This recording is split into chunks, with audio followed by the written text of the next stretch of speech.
नमस्कार। आज देश की तमाम फटाफट खबरों में आपका स्वागत है। ब्रिटिश सांसद क्लाडिया वेब की ओर से किसान आंदोलन को समर्थन दिए जाने के बाद लंदन स्थित भारतीय उच्चायोग ने उनके नाम एक ओपन लेटर लिखा है। इस लेटर में लिखा है कि लिसेस्टर ईस्ट की सांसद क्लाडिया वेब जिसे समुदाय का प्रतिनिधित्व करती है, उसकी किसी भी आशंका को लेकर वो बातचीत कर सकती है। उच्चायोग ने कहा कि हम भारत के कृषि सुधार कानून, जिनके खिलाफ भारत में कृषि समुदाय का एक हिस्सा आंदोलन कर रहे हैं, उससे जुड़े आपके संसदीय क्षेत्र में फैली चिंताओं को दूर करने के लिए विस्तार में जानकारी और स्पष्टीकरण दे पाते।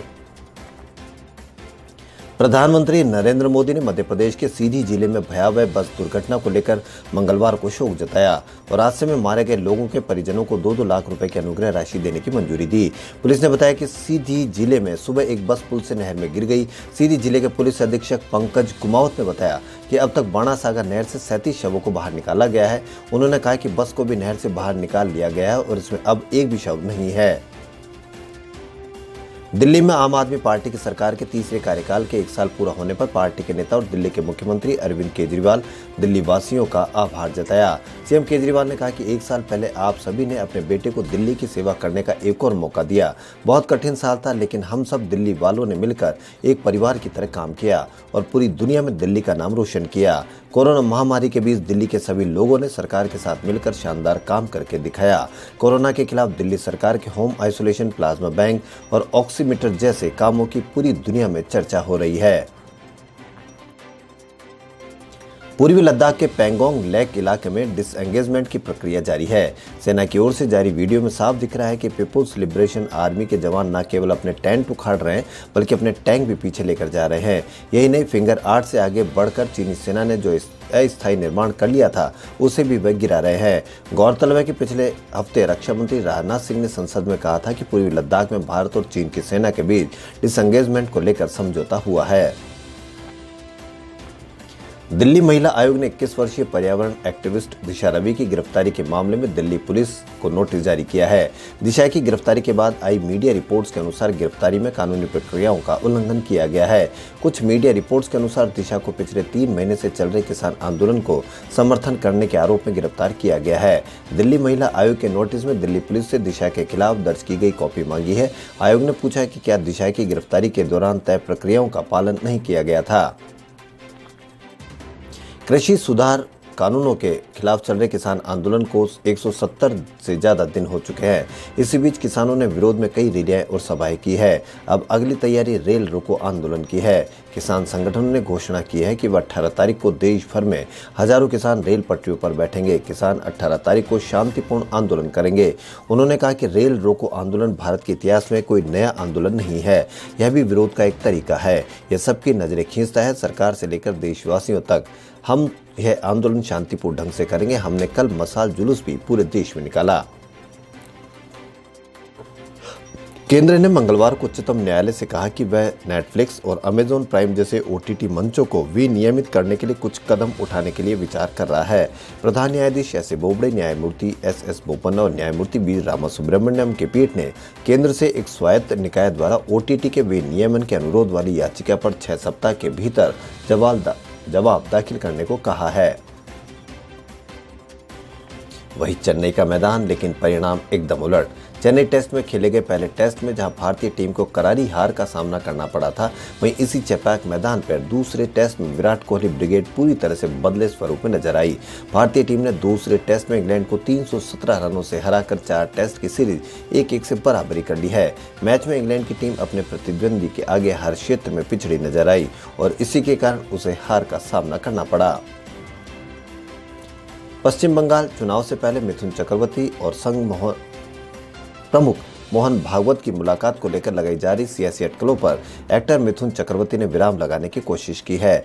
बैठक को लेकर उन्होंने कहा कि कोई राजनीतिक बात नहीं हुई है। हमारी पहले भी मुंबई में मुलाकात होती रही है। उन्होंने बताया कि हमने साथ में नाश्ता किया। सूत्रों के अनुसार भारतीय जनता पार्टी चाहती है कि विधानसभा चुनाव से पहले बॉलीवुड एक्टर मिथुन चक्रवर्ती पार्टी में शामिल हो जाए। पुडुचेरी में विधानसभा चुनाव से कुछ महीने पहले कांग्रेस के 4 विधायकों के इस्तीफे के बाद वहां की कांग्रेस नेतृत्व वाली सरकार अल्पमत में पहुंच गई है। 2 विधायकों ने पिछले 2 दिनों में ही इस्तीफा दिया है। 30 निर्वाचित सदस्यों में से कांग्रेस के 15 विधायक थे। डीएम के 2 और 1 निर्दलीय विधायक के समर्थन के साथ कांग्रेस ने बहुमत का आंकड़ा पार किया था। विधायकों के इस्तीफे के बाद सीएम वी नारायणसामी की सरकार अल्पमत में पहुंच गई है। कांग्रेस नेतृत्व वाली सरकार के 14 और विपक्ष के भी 14 विधायक रह गए हैं। कांग्रेस के पास अब 10 विधायक हैं। प्रधानमंत्री नरेंद्र मोदी ने आज वीडियो कॉन्फ्रेंसिंग के जरिए महाराजा सुहेलदेव स्मारक और चित्तौरा झील के विकास कार्य की आधारशिला रखी। साथ ही प्रधानमंत्री ने महाराज सुहेलदेव स्वशासी राज्य चिकित्सा महाविद्यालय बहराइच का भी लोकार्पण किया। इस मौके पर उन्होंने डिजिटल माध्यम से लोगों को संबोधित भी किया। पीएम मोदी ने कहा कि आज मुझे बहराइच में महाराजा सुहेलदेव जी के भव्य स्मारक के शिलान्यास का सौभाग्य मिला है। यह आधुनिक और भव्य स्मारक ऐतिहासिक चित्तौरा झील का विकास बहराइच पर महाराजा सुहेलदेव के आशीर्वाद को बढ़ाएगा और आने वाली पीढ़ियों को प्रेरित करेगा। सुप्रीम कोर्ट मंगलवार को कोविड टीकाकरण में न्यायाधीश, वकील और न्यायालय से जुड़े कर्मचारियों को भी प्राथमिकता दिए जाने की मांग करने वाली याचिका पर सुनवाई करने के लिए तैयार हो गई। याचिका में कहा गया था कि न्यायपालिका से जुड़े लोग भी दूसरे फ्रंटलाइन वॉरियर की तरह आवश्यक सेवा देने में लगे हैं। इस याचिका पर विचार करते हुए कोर्ट ने केंद्र से जवाब मांगा। आज बसंत पंचमी के दिन बद्रीनाथ धाम के कपाट खुलने की तिथि घोषित कर दी गई है। भगवान बद्री विशाल के कपाट श्रद्धालुओं के लिए 18 मई सुबह 4:15 बजे खोल दिए जाएंगे। गाड़ू घड़ा यात्रा 29 अप्रैल को सुनिश्चित की गई है। टी हरि नरेश और महारानी की मौजूदगी में नरेंद्र नगर राजदरबार में भी श्री बद्रीनाथ धाम के कपाट खुलने और महाभिषेक के लिए तिलों का तेल निकालने की तिथि घोषित की गई है। मां सरस्वती के प्रकटोत्सव का त्योहार बसंत पंचमी आज मंगलवार को मनाया जा रहा है।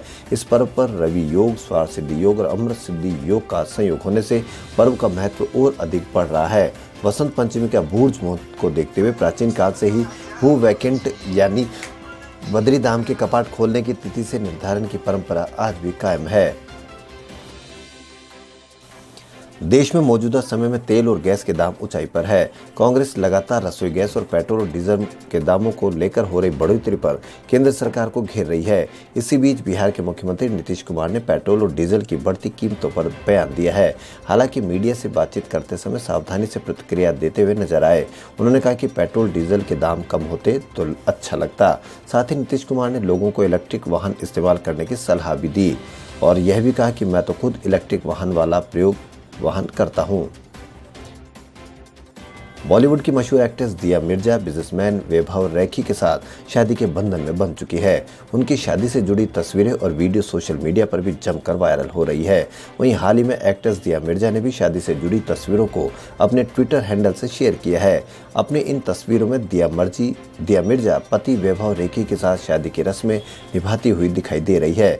एक्ट्रेस की पोस्ट को लेकर फैंस भी खूब कमेंट कर रहे हैं, साथ ही जमकर उन्हें बधाइयां भी दे रहे हैं। खबरों में फिलहाल इतना ही। यदि आपको हमारा चैनल पसंद आए तो लाइक, सब्सक्राइब और शेयर अवश्य करें। धन्यवाद।